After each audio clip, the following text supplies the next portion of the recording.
दोस्तों, क्या आपने कभी सोचा है कि कैसे हमारी धरती का निर्माण हुआ होगा? और जो कभी एक आग का गोला हुआ करता था जिस पर लगातार ज्वालामुखी विस्फोट होने के साथ साथ एस्टेरॉइड और कॉमेट की बरसात हो रही थी, वो अचानक से एक हरा भरा और समुद्र से भरा प्लेनेट कैसे बन गया? तो दोस्तों, आज के इस वीडियो में हम आपको पृथ्वी के निर्माण की सारी बातें बताने वाले हैं जो आपने पहले कभी नहीं सुनी होगी। तो आइए शुरू करते हैं। धरती का निर्माण जानने से पहले आपको सोलर सिस्टम का फॉर्मेशन जानना होगा। हमारे सोलर सिस्टम का फॉर्मेशन 4.5 अरब साल पहले शुरू हुआ था। इस समय मिल्की वे गैलेक्सी में घूमने वाले गैस और धूल के बवंडर में एक भयंकर विस्फोट हुआ। ये धमाका बहुत जोरदार था और इस विस्फोट से निकले डस्ट पार्टिकल्स चारों तरफ फैलकर एक डिस्क की तरह घूमने लगे। ये पार्टिकल हाइड्रोजन और हीलियम में परिवर्तित होने तक लगातार घूमते रहे। फिर जब ये हाइड्रोजन और हीलियम में परिवर्तित हुए तो इन्हीं से हमारे सूरज का जन्म हुआ। ये एलिमेंट अभी भी सूरज के आसपास थे और सूरज के पास मौजूद ग्रेविटेशन फोर्स की वजह से ये डस्ट पार्टिकल पत्थर के छोटे छोटे टुकड़ों में बदल गए। फिर बहुत सालों के बाद ये कण आपस में जुड़ने लगे और इस नए तारे यानी कि सूरज की परिक्रमा करने लगे। इसके आसपास घूमते घूमते ये बाकी की धूल और कण को भी अट्रैक्ट करने लगे और धीरे धीरे इनसे हमारे ग्रह बन गए, जिसमें धरती भी शामिल थी। तो इस तरह से हमारा सोलर सिस्टम बना। हमारे सोलर सिस्टम में हमारी धरती का जन्म तो हो चुका था, लेकिन धरती के इवोल्यूशन का सफर बिल्कुल भी आसान नहीं था, क्योंकि हमारी धरती का जन्म हुआ ही था कि इसे एक के बाद एक कई सारी मुसीबतों का सामना करना पड़ा। इसकी सबसे पहली मुसीबत थी यहाँ मौजूद और कंटिन्यूस फटने वाले वॉल्केनो। इन वॉल्केनो से हाइड्रोजन सल्फाइड, मीथेन और कार्बन डाइऑक्साइड जैसी जहरीली गैस निकल रही थी, जिसकी वजह से पूरी धरती पर उबलता हुआ लावा और जहरीली गैसें फैल गई। साथ ही धरती पर लगातार बड़े बड़े एस्टेरॉइड और धूमकेतु की बरसात भी हो रही थी। ये सब चल ही रहा था और ज्वालामुखी और एस्टेरॉइड से हमारी धरती उभरी नहीं थी। अचानक से एक ग्रह जिसका नाम थिया था, वो धरती से आकर टकरा गया। इसकी स्पीड 50 किलोमीटर प्रति सेकंड की थी और इस वजह से जब थिया ग्रह पृथ्वी की सरफेस से टकराया तो जोरदार विस्फोट हुआ, जिससे बहुत सारे एलिमेंट धरती से बाहर निकल गए और ये प्लेनेट धरती में समा गया। हजारों वर्षों के बाद ग्रेविटेशन के कारण पृथ्वी से निकले सारे एलिमेंट्स ने मिलकर धरती की परिक्रमा करनी शुरू कर दी और फिर ये एक बॉल के रूप में बन गए, जिसे आज चांद कहा जाता है। जब धरती और बाकी के प्लेनेट बन गए तब भी अंतरिक्ष में कुछ चट्टानें थी जो धरती पर एक के बाद एक गिरने लगी। लेकिन धरती पर गिरने वाले इन चट्टानों के क्रिस्टल में नमक था और ये वही नमक है जो आज हमारे महासागरों में पाया जाता है। वही इन क्रिस्टल चट्टानों की वजह से धरती पर पानी लगातार जमा होने लगा, जिससे धरती की सतह ठंडी होने लगी और चट्टानें सख्त हो गई। अब धीरे धीरे धरती ठंडी होने लगी, लेकिन इस बीच कई बर्फ की चट्टानें और गैस धरती पर आती रही। मगर बर्फ के लगातार पिघलने से यहाँ समुद्रों और महासागरों का निर्माण होने लगा। इस तरह धरती पर जीवन की इस यात्रा के दौरान 3.8 अरब साल पहले पानी की उत्पत्ति हुई थी। मगर एस्टेरॉइड से पानी और नमक के साथ साथ दूसरे एलिमेंट्स भी धरती पर आ रहे थे।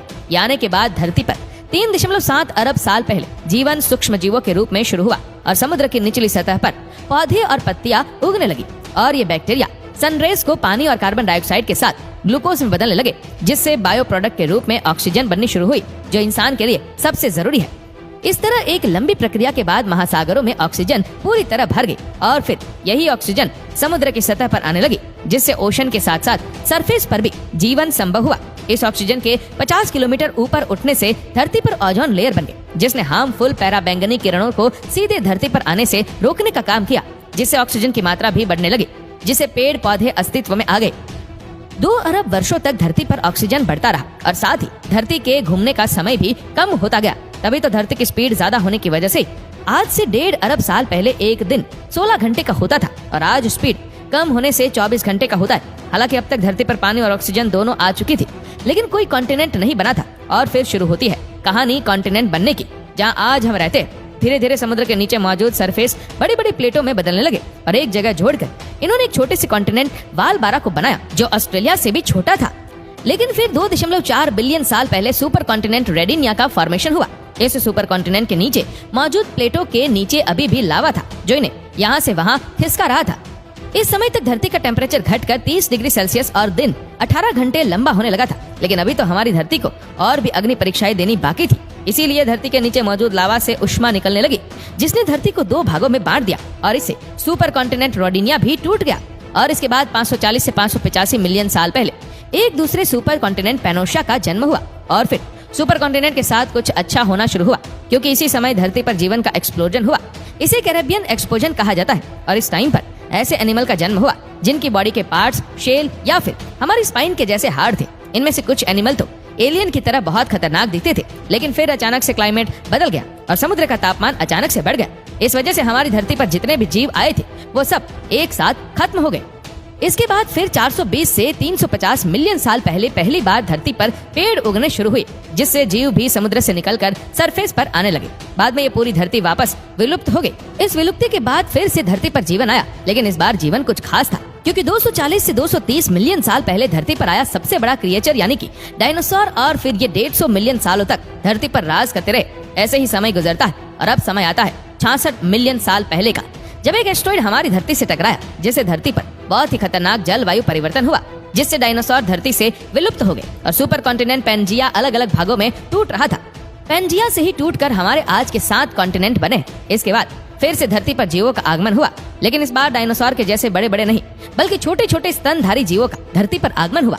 और फिर 6 मिलियन साल पहले आते हैं वो जिनसे हम बने हैं, यानी कि हमारे पूर्वज एप्स, चिंपांजी या फिर बंदर। लेकिन अभी ये चारों पैरों पर चलते थे और इंसानों की तरह खड़े होना नहीं जानते थे। बाद में धीरे धीरे करके ये प्रजाति में सूझबूझ आई और बाद में हम इंसानों का जन्म हुआ।